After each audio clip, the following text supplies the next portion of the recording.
Ok, alors salut à tous et bienvenue dans cette nouvelle vidéo. Donc aujourd'hui déjà je tenais juste à vous remercier parce que du coup ma dernière vidéo, en une journée on a eu quoi? On a eu 1000 vues, plus de 300 likes et plus de 100 commentaires, donc faut savoir que avant j'en avais beaucoup moins. Du coup ça me fait vraiment plaisir que tous ceux qui sont venus de la chaîne d'Amixem aient apprécié la première vidéo que j'ai faite depuis qu'ils soient là. Et voilà, donc je tenais vraiment à vous remercier parce que ça fait super plaisir de voir que ça vous passionne, que vous aimez ça, que vous trouvez les infos intéressantes et que vous soyez intéressé par ce sujet qui est plutôt très peu populaire en France. Faut savoir que dans d'autres pays, par exemple, on a Ants Canada, donc une chaîne qui a plus de 3,5 millions d'abonnés, du coup dans les fourmis. Même en Espagne, on a une chaîne, je sais plus quoi, c'est Hormigas, je sais plus laquelle, il y a 1 million d'abonnés, donc faut savoir que dans d'autres pays c'est très développé, alors qu'en France on est encore très en retard là-dessus. Donc j'espère vraiment que cette passion va aussi grandir, etc. Euh, et voilà, donc je tenais vraiment à vous remercier pour tout ça. Donc il faut savoir aussi que cette vidéo va être en plusieurs parties. C'est-à-dire que la première partie, je vais vous montrer, parce que du coup on est au printemps, on approche de l'été, on approche des essaimages. Donc les essaimages, qu'est-ce que c'est? En gros les essaimages, comment vous dire, en gros c'est là qu'il y a les vols nuptiaux. Donc en gros il y a beaucoup de princesses qui s'envolent, beaucoup de princes, et à peu près une dizaine de princes vont s'accoupler avec une princesse, pour qu'elle soit féconde à vie, c'est-à-dire qu'après il y a une période d'essaimage pour une reine, et après elle va creuser du coup un trou dans la terre en général, ou se cacher sous une pierre ou autre, et elle va pondre pendant toute sa vie, donc pendant 20 ans, etc., suivant combien de temps elle vit. Et en fait, c'est ce moment-là où vous allez pouvoir récolter des gènes pour lancer votre élevage. Donc on verra, il y a aussi beaucoup des tableaux, etc., donc ça je vous en parlerai après.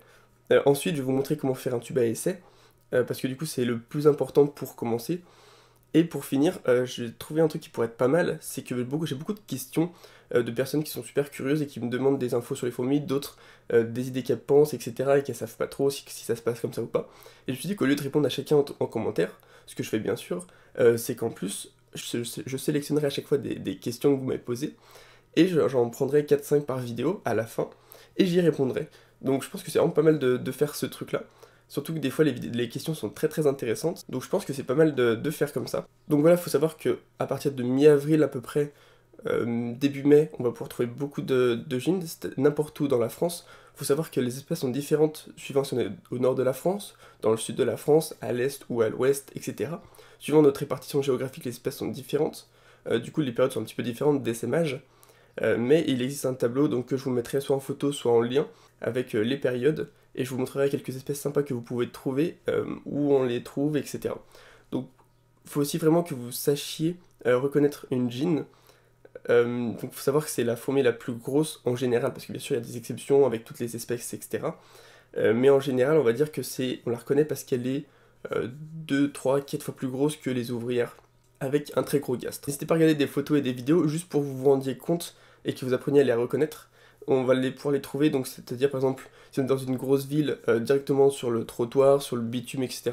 Même dans les campagnes, sur les trottoirs, il y en a beaucoup qui se baladent. On pourrait les trouver du coup dans l'herbe directement, si vous avez un jardin, si vous êtes dans un parc. On peut aussi du coup les trouver en pleine forêt, suivant certaines espèces.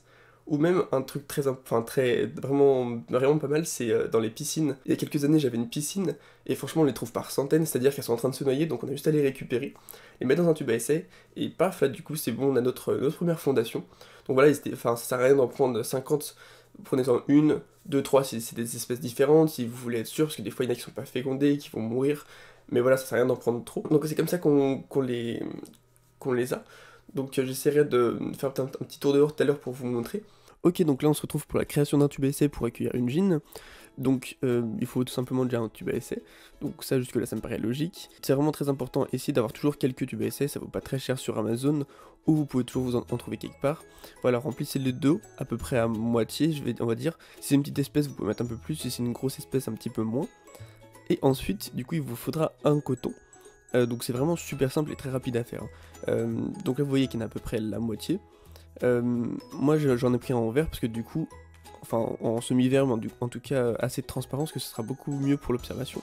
Donc ensuite on met du coton, donc tout simplement on va le tasser au max. Donc là je vais essayer de bien vous montrer, vous voyez que moi j'appuie sur le milieu, et après le but c'est de tout enrouler dedans, et tout simplement ça va être à moitié hermétique, c'est-à-dire que ça laissera passer l'eau mais pas trop, et c'est ce qui est important pour les fourmis. Donc là vous voyez qu'il suffit juste d'appuyer ensuite, donc moi je vais utiliser une pince à épiler pour le tasser jusqu'au fond, et du coup après vous mettez votre jean dedans, donc que vous avez récupéré, donc soit vous la prenez directement avec le tube essai, soit vous la mettez dans une boîte, et ensuite vous transférez, donc faites bien attention quand même. Et ensuite donc je vais vous montrer, il suffit juste de prendre un deuxième coton que vous mettrez tout simplement sur, le bout, pour pouvoir le fermer. Donc voilà, c'est super simple, en vrai c'est très rapide, vous voyez, moi j'ai mis 1 minute. Donc voilà, donc je pense que c'est pas sur ce genre de choses que vous aurez des soucis, mais c'est vraiment quelque chose d'important, et après il faut laisser la gine un mois dans un endroit sombre, à l'abri du stress, sans la nourrir, parce que du coup faut pas la nourrir tout de suite, et voilà, vous êtes paré pour avoir votre première fondation colonie.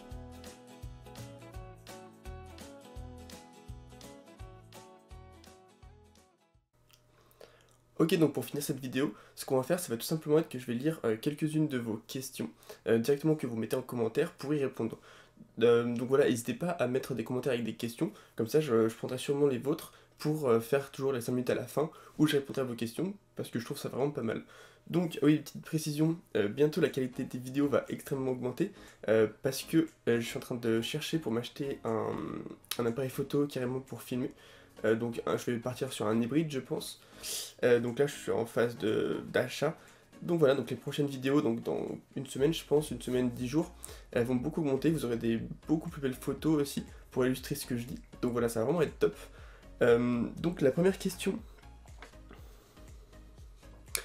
Ton nid avec tes exotiques, tu les chauffes avec quoi l'hiver? Parce qu'il faut savoir que certaines fourmis ne font pas de diapause.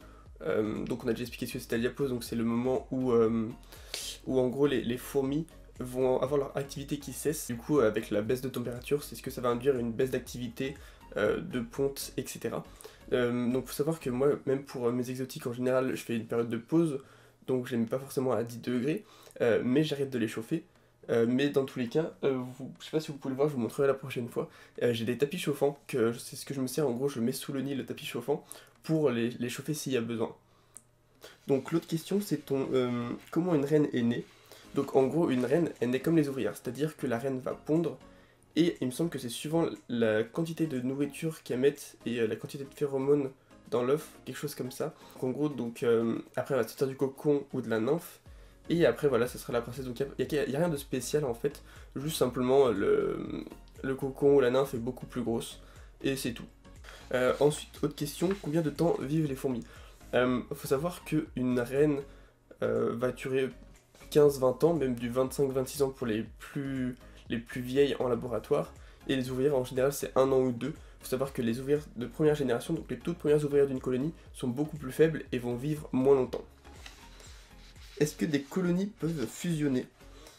Alors, je parle en général parce qu'il y a toujours une ou deux espèces qui pourraient, qui le font, etc. Mais en général, non. Ouais, en général, non. Il n'y a pas de fourmi qui fusionne. Pareil, une fourmi d'une autre colonie peut-elle être adoptée par une colonie d'une même espèce? On va dire qu'en général, non. Parce que à chaque fois qu'une une ouvrière rencontre une autre ouvrière, souvent elles vont se battre. Ou s'il y a différence de taille, elles peuvent cohabiter. C'est-à-dire que même pour des éleveurs, chez certains éleveurs, ils vont mettre une grosse espèce avec une petite. Par exemple des Lasius flavius qui sont une petite espèce pas du tout agressive, avec de la Camponotus qui est une grosse espèce, et en général elles peuvent cohabiter. Mais il n'y a pas de...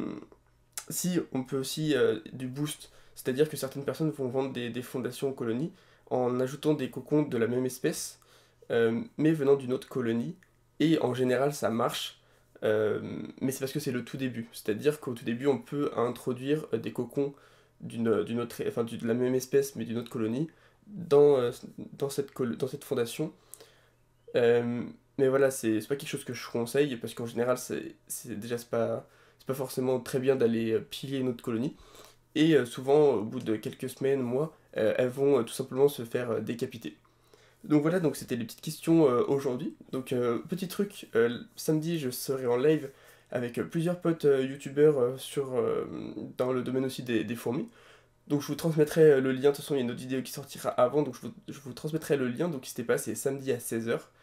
Ça va durer peut-être, je sais pas, 1 heure, 2 heures, ou j'en sais rien, donc voilà, n'hésitez pas à venir, ça pourrait être super sympa.